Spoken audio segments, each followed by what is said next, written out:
Okay, looks like we've got everyone settled down in the ballroom. Ladies and gentlemen, fellow delegates, members of the media, welcome. A very good morning to you and welcome to Secondkl 2017. A big round of applause for those of you who made it, who braved the Kuala Lumpur traffic this morning. And of course, I'd like to thank our friends from Uber, who's the official transportation provider. For those of you who've been traveling up and down for this conference on Uber, just to let you know, there is a promo code which you could possibly use, and it is Secondkl 2017. That's SECONKL 2017. A very good morning. Welcome to Secondkl 2017, organized by the Malaysian Digital Economy Corporation MDEC, in collaboration with SME Corp and also as Uber with the official transportation provider. For those of you who are not pretty much well versed in the digital age, my dear friend, you're pretty much going to be left behind. As we speak in this day and age, everything is digital. Some of us are pretty much old school who are reluctant to adapt ourselves to what is current. Hence, such a conference is being held to business owners to pretty much give you guys an extra edge, an advantage, a network to actually build that link to pretty much give your business the extra edge and also improve in the near future. The Sharing Economy Conference or Secondkl 2017 is a multi-stakeholder gathering to facilitate the adoption of sharing economy solutions or services and raise awareness of the opportunities as well as challenges presented by this new economy. Our aim is to match various business needs to the services and solutions offered by Sharing Economy platform, and also to provide a platform for businesses to explore new opportunities to unlock greater business potential through sharing economy. Hence the saying goes, sharing is caring. Why keep something which could actually flourish into something bigger all to yourself, but share it instead. Without wasting any more time, to get this conference underway this morning, it gives me great pleasure to welcome for his opening keynote address on sharing economy ecosystem in Malaysia, Mr. Darzi Nurhalim, the Director of Sharing Economy Ecosystem Division, C of MDEC, to take center stage. Mr. Darzi, thank you very much. A big round of applause.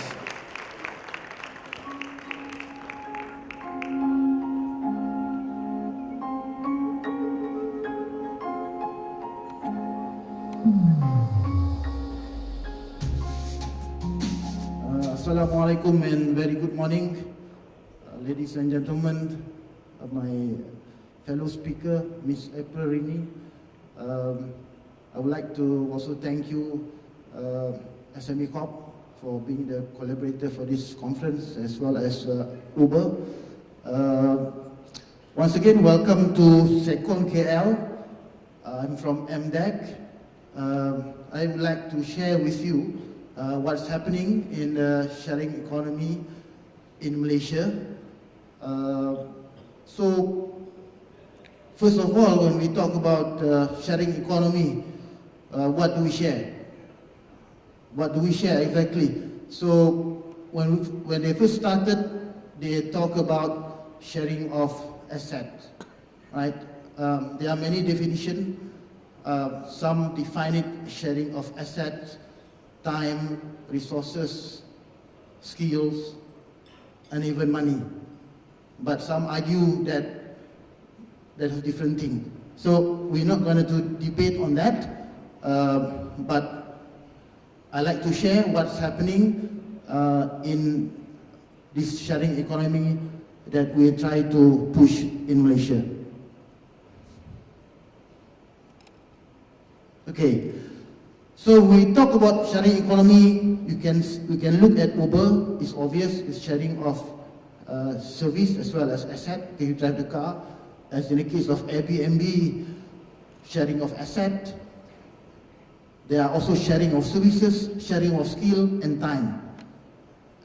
So there are many names being called, but here in this slide, we call it freelancers, and some people refer it as freelance economy.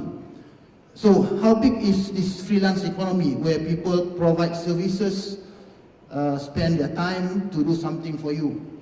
So in the US alone, the people involved in this freelancing economy is 55 million in 2016. It's a huge number that makes up about 35-40% of the total workforce. They are either doing it on part-time basis or full-time basis. So this is the trend. People actually work on platform. People do not attach themselves to any organization. They can be independent. They are flexible. The value is, as reported by Freelancer Union, is $1 trillion US. That is the size of this freelance economy. So what is happening here also is we are looking at the future of work, right? That because more and more people, they like to be freelancers. There's a change of image today, because before, maybe in my generation, if you tell someone that you are a freelancer, it means you are in between job or you still trying to get a job.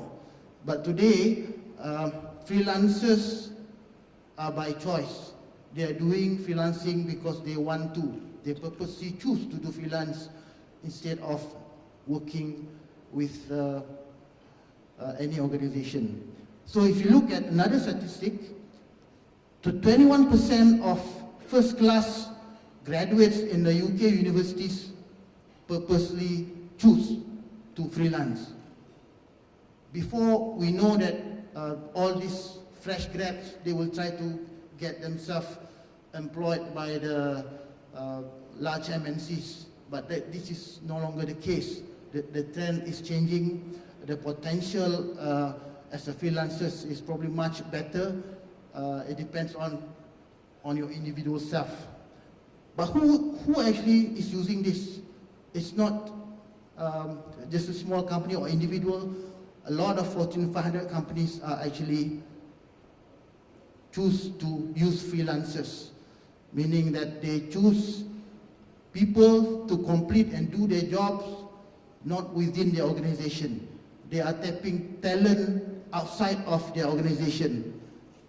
So here, what's happening again is a change of HR planning, whereby organization will have to think about, because the trend is more and more people wants to become freelancers.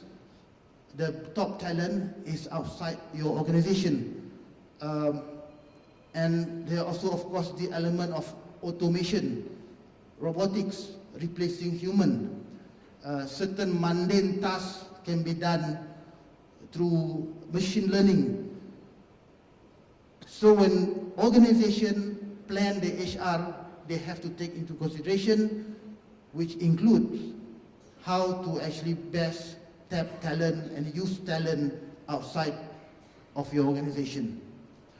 So I will not talk much on the other stuff. I'll be talking about other part of sharing economy like Airbnb, but of course there are many platforms here we bring in today, but the goal here is to actually reach out to businessmen like you, the kind of services that you can actually tap or use from the platforms available. Okay, if you look at what kind of jobs or what kind of services from government point of view, there are so many, ranging from the simplest of tasks to the most complex. So we try to categorize this, and how we categorize it is into three types. One is digital micro tasks. This refers to very, very simple tasks that you can do in 5 seconds, 10 seconds, like data entry, data extraction. You choose an image that meets certain requirement. Just a click, one click you get paid, one click you get paid. So, of course the pay is like 5 cents, 10 cents or even less. But of course we also see the trend that this kind of job slowly will be replaced by machine learning. But the thing is still there. There are people in all over the world actually doing this type of micro tasks. Second part is digital work. This is more skill-based, professional type of job like programming, web development, back-end, front-end, design job, even accounting job, legal job, content writing. So there a series of like all kind of jobs. And this, if you can see, Fortune 500 companies started using platform like Upwork, freelancers to actually get all these things done for them. The third part is digitally enabled. The job itself is not digital, but it is being distributed via application, just like Uber, Airbnb.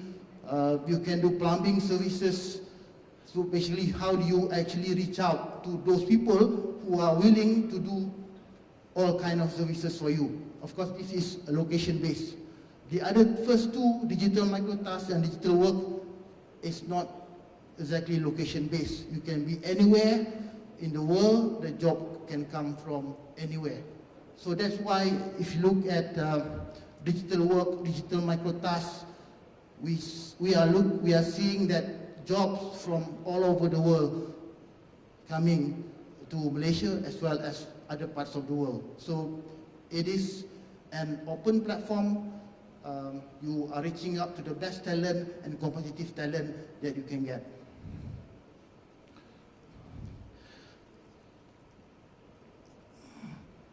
Okay, so what is happening here in Malaysia? A few years ago, 2013, when we first started, how many platforms in Malaysia, the local platforms? There are only 5.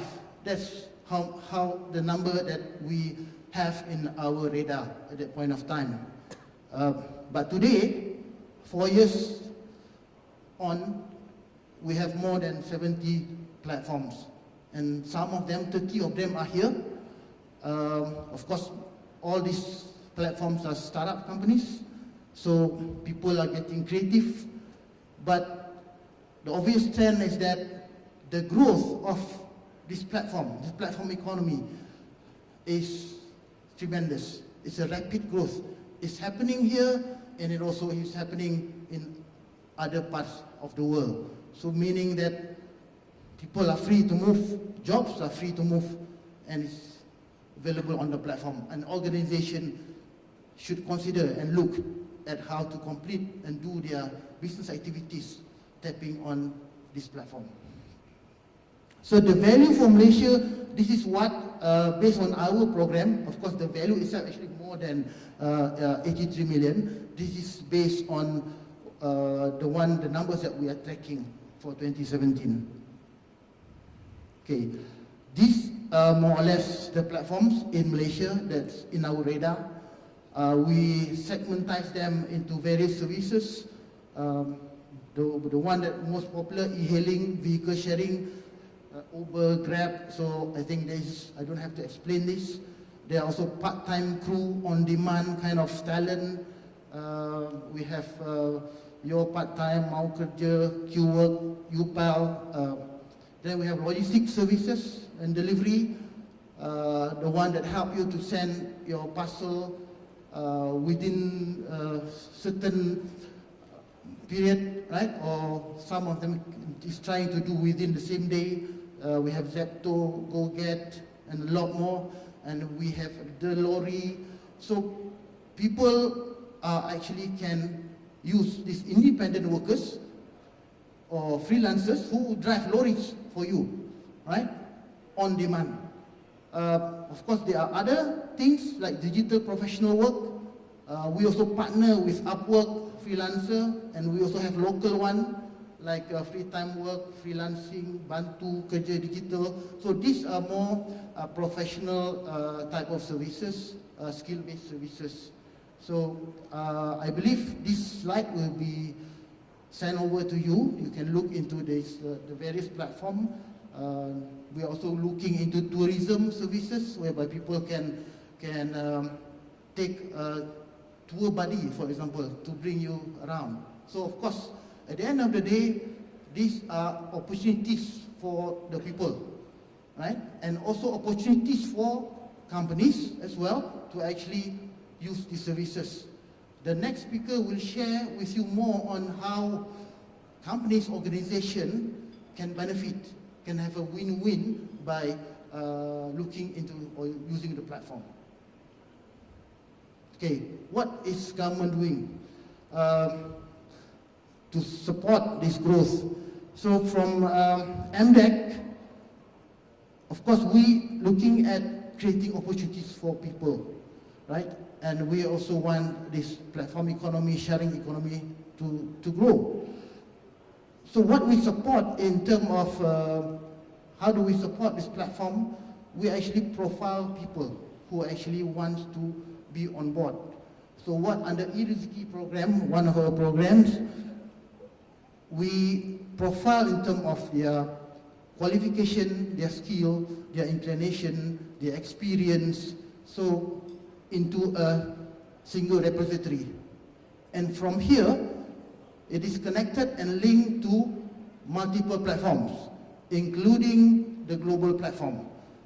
So platform can actually tap. So we try to best match the skills and competency of people that joining this program to actually do matching them with the type of different type of jobs and platform available linked to the system. So this is our role to actually promote getting both sides, the people on board, as well as like this conference, we're reaching out to organizations who are actually going to provide the opportunities or use the services of the people. Okay, what are the challenges? The title here, Malaysia's Gaps and Challenges, but I believe the same gaps and challenges is also happening all over the world. There are three players here.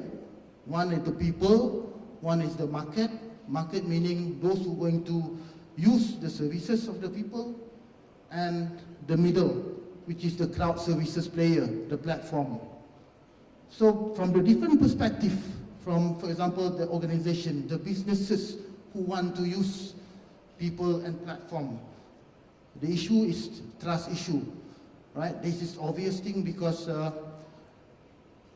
previously, you know who are doing work for you. They are your employees. You've known them for a number of years. But today, you can actually get it done through platform with some people that you just get to know. Or you just read based on their ratings, their competency, and things like that. It's not something that every organization feels comfortable to start with. Second part, from the demand perspective, is policy, regulatory constraint. Normally, if you outsource project, you have your tender process, you have specific procurement policy, but now you can actually ask people, the crowd, to undertake some projects. The issue sometimes is that whether the existing policy framework, procurement process, or even HR policy can support this sharing economy or platform economy case. Of course, then the other one, the third one, is resistant to change. You used to do this process, this method for a number of years. As human being, the resistance of change is there. From people's perspective, it's the same issue, trust issue. The people who are going to do the job for you, to do the service for you, they're thinking whether, am I going to get paid for this job, for this thing that I do, for the organization? And then come the next one after you earn your money, personal tax declaration. And the interesting point I'd like to highlight here is safety net. As more and more people become freelancers, they don't work for any company. After they graduated from universities, they straight away become freelancers. So you don't have your EPF number, you don't have your salary slip, you don't have your EA form or your... So the issue is, how do you buy car, how do you buy houses, what is your medical benefit? This is something that government will have to look, and we are working on that. Because as more people become freelancers, you don't have the benefit of the typical employee's benefit. Then we look at the player, the platform, the growing number of platforms. It is, number one, because they are all startup, the sustainability issue, and the reliability of crowd. Because this platform, at the end of the day, the business is about providing services, and that services coming from the talent or crowd that they have. So they actually rely on high quality crowd. So how do you actually filter, how do you actually make sure that the crowd that you offer to organization or other people are of high quality? From government perspective as well, there are so many initiatives, online jobs. Of course, there are scams as well. There are platforms who offer jobs, but people are not getting paid, or organizations offer the job through the platform, but not getting the work done. So that's why, from MDEC point of view, we come in to also not to over-regulate it, but to make sure that the platform that become our partner that we endorse are genuine platform. They have put in place processes to ensure that both sides are being taken care of. So that is the role of government, to facilitate its happening, as well as to protect both sides, the demand side as well as those people who supply the services. Okay, that's all I have for now. I am sure the next speaker, April Rini from the US, who can share with you more on how large organization adopt this platform economy, crowdsourcing economy. There are many names. So at the end of the day, how do you tap on this disruptive method, disruptive technology? Thank you very much. Thank you very much, Mr. Darzi Nurhalim, the Director of Sharing Economy Ecosystem Division C of MDEC. Lovely insight of what Secondkl Kuala Lumpur 2017 is all about. These platforms do exist.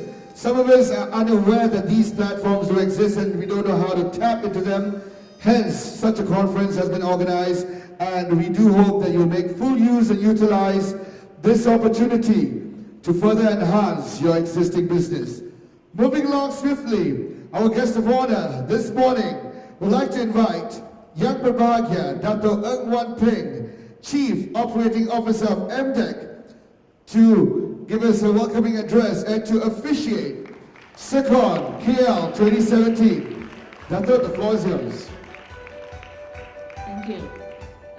Ms. April Rini, the head of the Sharing Economy Working Group of World Economic Forum, Cik Dazi, my colleague from MDEC, and Mr. Syed Nahar Syed Harun, Deputy Director of Business Advisory and Support Division, SME Corp. Distinguished speakers, ladies and gentlemen, a very good morning. Thank you for coming to join us today's Secondkl KL. This is the first time we use this name, while MDEC has been promoting, I would say, crowdsourcing and this kind of work for a long time. Because in the digital age, a few years is a long time. We have been working on this for about 4 to 5 years.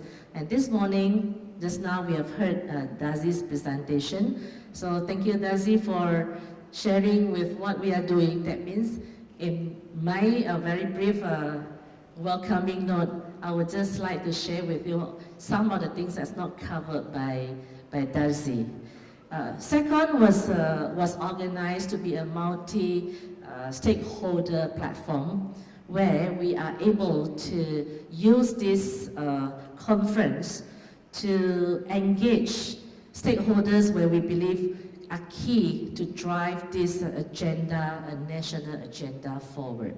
The objective of us organizing this is to have a platform to have a conversation linking the people, especially those of you who are in this hall, because in order for the sharing economy to be developed in the way that we foresee the industry require, the country require, is to get the corporate to come on board, to embrace what sharing economy can bring to you. It's not about you doing a charity, it's because sharing economy is a phenomenon. Using digital technology, you need to be aware of what is happening out there. That's why we need this platform. Outside there, you have a list of partners. There are other people who provide solutions, who provide platforms that can help to support your business. Why we are promoting this so much? Because digital is the future of driving any business productivity. And the way how